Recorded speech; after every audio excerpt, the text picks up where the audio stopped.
Amados, muy buenos días, ¿qué tal? Me da mucho gusto saludarlos y miren, pues estamos arrancando la semana meditando en tantas cosas, pero sabe que la semana pasada me tocó platicar con varios de ustedes y la verdad es que quiero darle un poquito de continuidad. La semana pasada hablamos de este tema de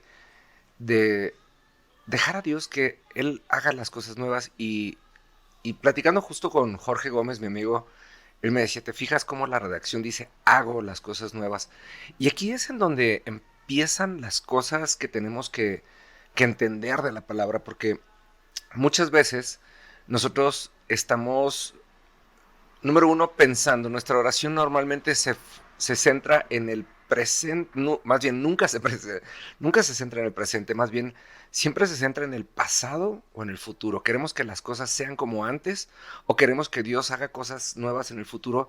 Y Él dice en esta cita de Apocalipsis 21, yo hago las cosas nuevas, está hablando en presente. Y aunque no es exactamente esta la cita en la que voy a ahondar esta semana, es con lo que quiero poner el precedente, porque eh, cuando nosotros le damos la oportunidad a Dios de entrar en alguna parte de nuestra vida, el efecto de Dios es inmediato. Dios dice la palabra, yo soy el que soy. Ese es su nombre. O sea, Dios es. Y Dios cuando hace las cosas, Él impone su personalidad, su majestad, su poder en nosotros y empieza a actuar en ese momento. Hay veces que lo único que necesita verdaderamente es nuestro permiso para que actúe. Estaba platicando con una querida amiga, una hermana mía casi, una hermana del corazón. Estábamos hablando acerca de las personas a nuestro alrededor y le digo, ¿sabes qué? Tenemos que entender que Dios es alguien que está actuando constantemente, pero muchas veces nosotros y las personas alrededor de nosotros no hemos permitido que Dios llegue a ciertas partes o hay conversaciones en las que no permitimos que Dios entre. Mire, yo se lo platico, hay partes de mi vida que aunque las he discutido con Dios, como no entiendo cómo terrenalmente eso pudiera ser posible, nunca le he dado esa oportunidad a Dios actuar en esa parte de mi vida. Y así estamos todos. Pero en el momento que nosotros le damos total autoridad a Dios de actuar, en ese momento Él empieza a hacer las cosas en ese momento porque Dios es. Y yo creo que tendríamos, así como es más sano vivir en el aquí y en el ahora, tenemos que tener la conciencia de quiénes somos, en dónde estamos, qué es el papel que hacemos. También así tenemos que entender el efecto de Dios en el aquí y en el ahora. Y esta semana lo que vamos a estar haciendo es que vamos a empezar a platicar un poquito acerca de cómo desatar eso nuevo, eso que Dios hace nuevo en nosotros y sobre todo también diferenciar entre nuestros propios pensamientos y lo que es la verdad de Dios y cómo Él interviene en las cosas que hacemos. Porque Dios no va a solucionar las cosas ni va a cambiar las cosas de acuerdo a nuestra imaginación de una manera mágica ni espontánea, pero sí va a empezar a actuar. ¿Y cómo empieza a actuar? Bueno, empieza a preparar nuestro corazón. Acuérdese que lo que hemos dicho mucho en este espacio y lo que hemos hablado de muchas maneras es que Dios no convive con la inmundicia. Entonces, ¿qué es lo primero que tiene que hacer? Pues limpiar el terreno.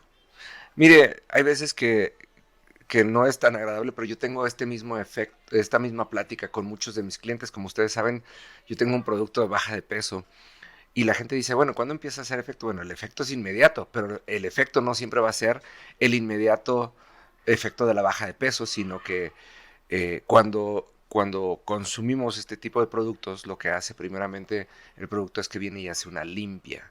Y luego que hace una limpia empieza a restaurar y después de que termina de restaurar es cuando viene este verdadero efecto de la baja de peso. Es exactamente igual en el reino. Dios empieza a actuar de una manera inmediata, pero lo primero que tiene que hacer es una limpia. ¿En qué? En nuestros pensamientos, en nuestros sentimientos, en la manera en la que tomamos decisiones. Es decir, tiene que sanear nuestra alma para que nuestra alma sea capaz de sujetarse a ese espíritu. Y, y esa es la parte que muchas veces no estamos dispuestos a pasar y nos la quisiéramos brincar. Es así como que no quiero cambiar, pero quiero que las cosas cambien. Sin embargo, en las redes sociales todo el mundo empieza a decir, ¿quieres cambios? Pues cambia tú. Y le damos like, pero no entendemos cómo. Bueno, esas cosas nuevas de las que habla Apocalipsis 21:5 es precisamente eso. Cuando nosotros le damos esa oportunidad a Dios de entrar a nuestras vidas, Él empieza a hacer esa limpia y empieza a ejecutar esos cambios, empezando por la manera en la que nosotros percibimos las cosas. Pero el tema está en que el cómo percibimos esas cosas tiene que ver con con qué lo vamos a sustituir. O sea, vamos a dejar una cosa para mañana ver otra. Y es por eso que nos es tan necesario leer la palabra y entender lo que dice. Fíjese, mañana vamos a empezar con una cita bien interesante que está en el libro de Colosenses, en el capítulo 3. Y en específico dice el versículo 2, dice, concéntrense en las cosas celestiales y no las cosas terrenales. Esto de acuerdo a la versión Palabra de Dios para todo. Y vamos a ver un poquito más a detalle cómo funciona esto. Así que prepárense, nos vemos mañana. Y la tarea de hoy es, vamos a cambiar nuestra oración al presente. Señor, este es el que soy y esto es lo que vengo a poner delante de ti. ¿Va? Nos vemos mañana, que Dios les bendiga.